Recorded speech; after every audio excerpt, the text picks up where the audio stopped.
Assalamualaikum warahmatullahi wabarakatuh. Kembali hari ini kita ngaji Hikam Melayu kitab Futuhul Arifin fi Bayani A'malis Salikin wal Wasilina ilallahi ta'ala, yang merupakan terjemah dan syarah hikam oleh Syekh Ibnu Athaillah As-Sakandari, diterjemah dan kemudian disyarah oleh Muallim Haji Muhammad Sarni bin Haji Jarmani bin Haji Muhammad Siddiq Al-Alabi. Kita sejak hikmah yang ke-13 kemarin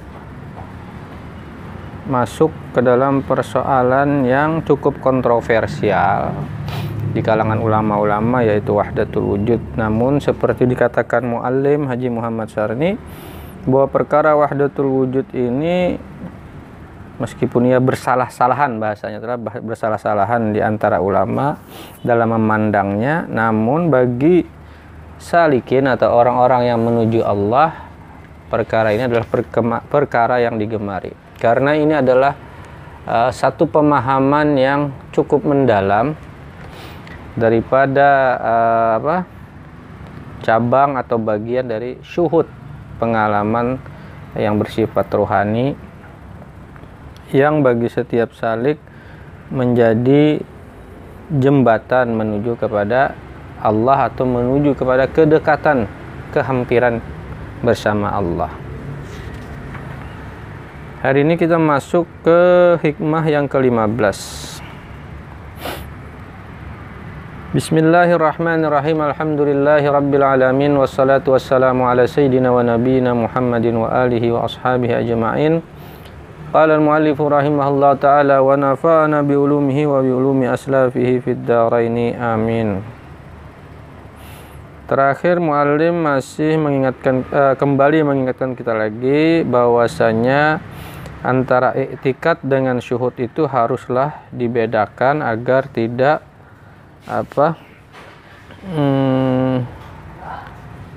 tidak tersalah.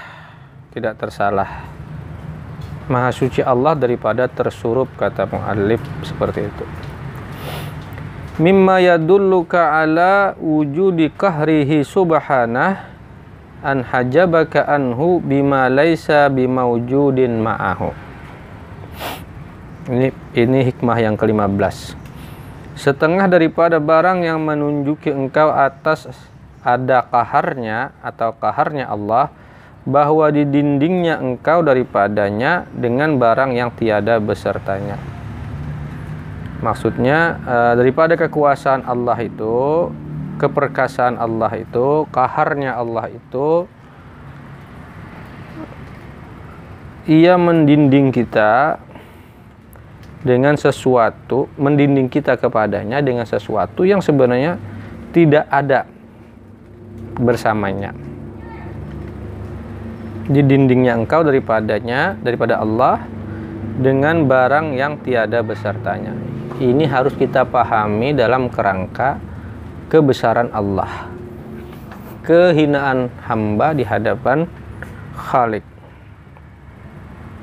Ittifaq semua arifin, semua orang-orang yang ma'rifah kepada Allah, arif billah, para wali-wali Allah, kekasih Allah, bahwasanya barang yang selain Allah itu semuanya tiada.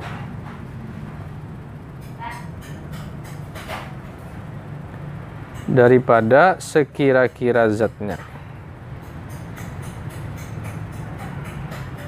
Jadi Allah itu ada, Allah wujud, lawannya tiada. Adam, kita itu tiada, ciptaan itu tiada pada hakikatnya. Tidak bersifat ada beserta Allah. Jadi Allah wujud, kita tiada. Allah ada, kita tiada. Itu daripada i'tikad kita Ahlus Sunnah wal Jamaah. Karena jika sekiranya ia bersifat ada, jika sekiranya kaun itu, al-kaun itu yang kemarin kita sebut al-kainat atau makhluk itu ada, bersifat ada, niscaya bersyirikatlah Allah besertanya. Karena Allah ada, jika ada yang ada bersama Allah, maka dengan demikian Allah artinya bersekutu. Ada duanya. Yang demikian itu berlawanlah dengan kebersihan tauhid. Nah, jadi daripada ilmu tauhid kita belajar sifat 20 itu menegaskan bahwa Allah wujud, Allah ada, kita tiada. Allah ada, lawannya tiada. Tiada itulah yang selain Allah. Firman Allah, A'udzubillahi minasyaitonirrajim. A'udzubillahi minasyaitonirrajim. Kullu syai'in halikun illa wajhah. Tiap-tiap sesuatu semuanya binasa atau hancur, melainkan zatnya, zat Allah yang tiada binasa. Hanya zat Allah yang tiada binasa. Manusia umum tak dapat memandang Allah karena mereka masih memandang kepada kaun. Nah, ini masih sambungan kemarin. Kita terdinding kepada Allah karena kita hanya memandang kepada ciptaan Allah. Kita terpesona oleh kebesaran ciptaan Allah. Selama ia masih terhenti pandangannya kepada kaun, kepada ciptaan itu, kepada alam raya, dia belum dapat memandang kepada mukawwinnya. Nah, jadi kemarin ada kaun, ada mukawwin, ada ciptaan, ada yang menciptakan.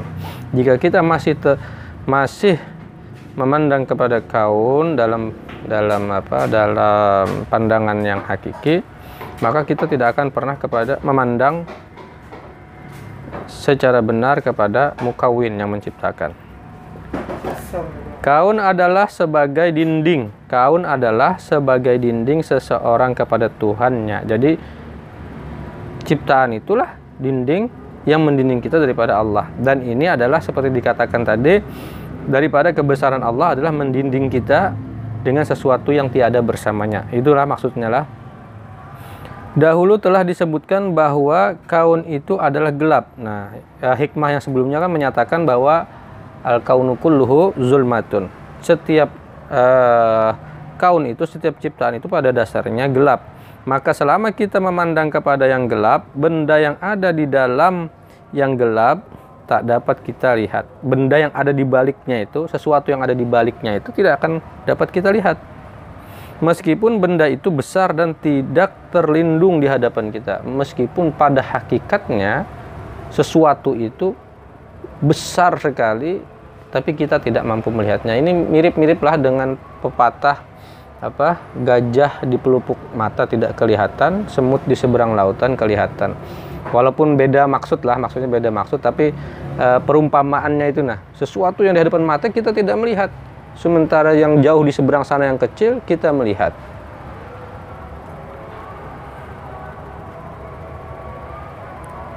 Itu yang terjadi kepada manusia pada umumnya. Meskipun benda itu besar dan tidak terlindung di hadapan kita. Ada, benar-benar sungguh-sungguh ada di hadapan kita. Padahal gelap itu barang yang tiada.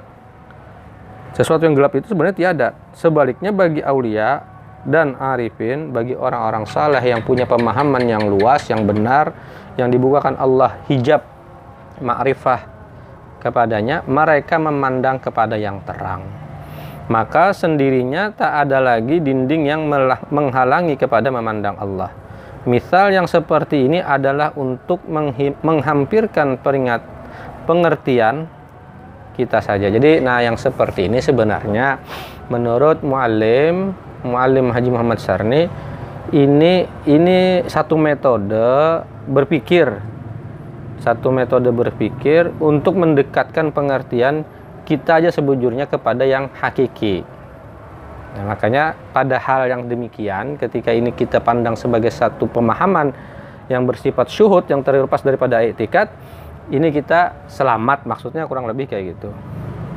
Maka sebagai kesimpulan daripada perkataan ini, bahwasanya Allah itu tidak berdinding, hanya yang berdinding adalah kita.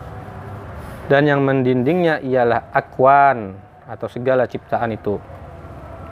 Yang lebih hampir adalah diri kita. Lebih-lebih diri kita ini terdinding daripada Allah Subhanahu wa Ta'ala, dan nafsu yang masih tercela. Jadi kita terdinding karena kemarin seperti dikatakan, karena kita masih kotor. Sedangkan Allah adalah zat yang maha suci. Yang kotor dan yang suci, seperti dikatakan mu'allif, itu secara akal saja tidak mungkin tergabung secara bersamaan.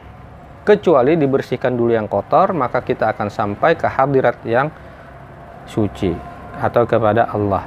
Penjelasan masalah ini musannif akan menyebutkan lagi dengan beberapa perkataan. Nah, jadi pembicaraan ini sebenarnya adalah pembicaraan yang sekali lagi cukup mendalam. Susah untuk dipahami kecuali kita menjalaninya. Jadi ini adalah dunia pengalaman. Secara umum kita mungkin bisa mengambil satu iktibar atau pelajaran bahwa ada banyak hal yang seringkali susah kita pahami secara filosofis, secara mendalam, secara abstrak karena terlalu abstrak. Namun ada banyak pula hal yang sebenarnya dengan sendirinya sebenarnya sudah kita jalani. Ketika kita mampu merasukkan atau mensinkronkan antara pengalaman kita dengan pengetahuan yang ada di buku-buku, pengetahuan yang kita dapat dari guru-guru, ketika itulah mungkin keduanya saling menguatkan. Pengetahuan itu menguatkan pengalaman sendiri yang bersifat empiris, kemudian menguatkan teori. Nah, ini penjelasan tentang konsep tasawuf yang demikian insyaallah akan kita bahas pada pembahasan berikutnya. Mudah-mudahan ini bermanfaat bagi kita, mudah-mudahan pula bisa kita amalkan dalam keseharian kita, dalam perkara-perkara yang sederhana sekalipun bisa kita ambil pelajaran. Wassalamualaikum warahmatullahi wabarakatuh.